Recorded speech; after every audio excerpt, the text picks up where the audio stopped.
Charisme versus leadership.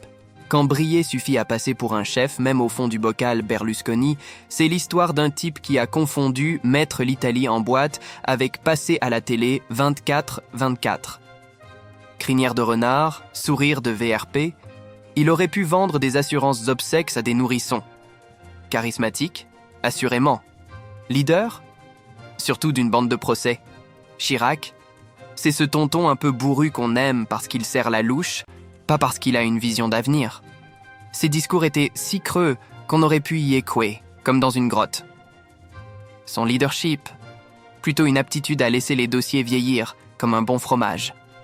Macron, lui, c'est la créature politique par excellence. Capable d'endosser n'importe quelle couleur, n'importe quelle posture, pour peu que l'éclairage soit flatteur.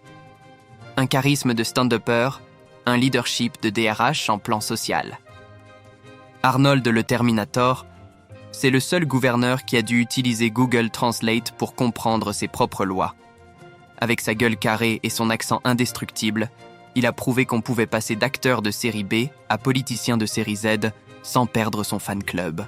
Leonardo Caprio charisme, 12 Oscars dans les yeux. Leadership? Moins sûr.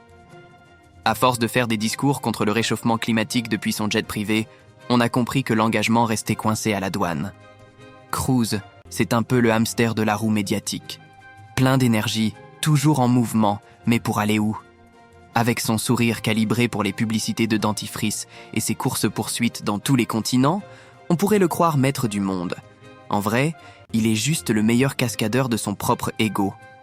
Musk est la preuve vivante qu'avec assez de followers, on peut confondre génie et chance insolente. Capable d'envoyer des voitures dans l'espace mais d'oublier de livrer ses modèles sur Terre. Charisme? Oui. Leadership? Demandez à ses ingénieurs en burn-out. Branson est l'entrepreneur qu'on aimerait avoir pour parrain, sauf quand il s'agit de gérer les comptes. Avec son look de surfeur retraité et ses coups de com' gonflés à l'hélium, il donne l'impression d'être un leader. En fait, c'est juste un type qui sait s'entourer de vrais chefs pendant qu'il fait du kitesurf.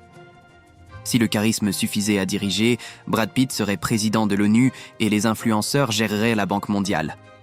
Mais non, le vrai leader n'a pas besoin d'éblouir, il doit savoir écouter.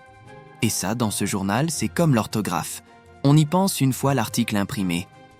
Alors la prochaine fois qu'on vous vendra un chef sous plastique avec un grand sourire et des citations d'Einstein piquées sur Instagram, demandez-vous, est-ce que je confonds encore une enseigne lumineuse avec un phare?